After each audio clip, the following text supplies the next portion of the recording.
ఒకపోయినా కుట్టేస్తుంది. కుట్టేస్తుంది, కుట్టేస్తుంది. ఎన్ని బ్లౌజులు కుట్టేస్తుందో ఇదే గోలండి. సరదా ఎక్కేమన్నా కుడతామా అండి? ఒక బ్లౌజ్ కుట్టడం అంటే ఏదో ఒక ఆట ఆడుకోవడం లాగుంది చూసే జనాలకి. ఆళ్ళకేం తెలుసు? ఇప్పుడు నాకు నీరసంగా ఉంది, బాలేదు, నాకు ఉంది రెస్ట్ తీసుకోవాలని. నేనేం పడి ఏం కుట్టట్లే కదా! ఎంగేజ్‌మెంట్ బ్లౌజ్ ఒకటి ఉందండి.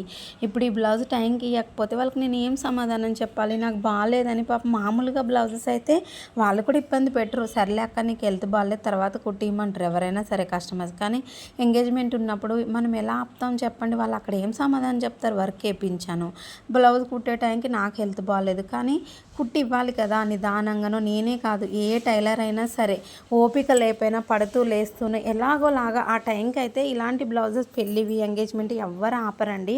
ఆ టైంకి ఇస్తాము అనేయడం ఎంతసేపు అండి? మాటే కదా కుట్టేస్తుంది కుట్టేస్తుంది అంటారు. ఓపిక ఉండద్దా కుట్టడానికి?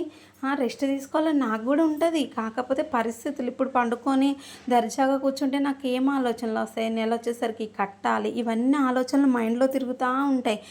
రోజు ఇన్ని కుట్టేస్తుంది అన్ని కుట్టేస్తుంది, రోజుకి ఎన్ని కుట్టేయగలమండి? ఎప్పుడో అర్జెంట్ ఉన్నప్పుడు ఎక్కువ కుడతాం, మామూలు డేస్లలో అన్నేం కుట్టాం కదా.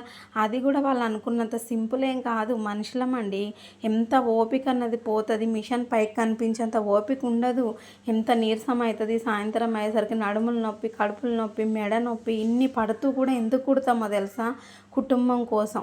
వెనక సంపాదించిన ఆస్తులు ఏం లేవండి, ఉన్నంతలో సరిపెట్టుకొని బతకాలంతే. దాంట్లోకి ఈ మధ్యలో హెల్త్ బాగోకపోవడం ఒకటి, మళ్ళీ హాస్పిటల్ ఖర్చులు ఒకటి, ఇవన్నీ తట్టుకుంటూ కూడా కుటుంబం కోసం తప్పదు.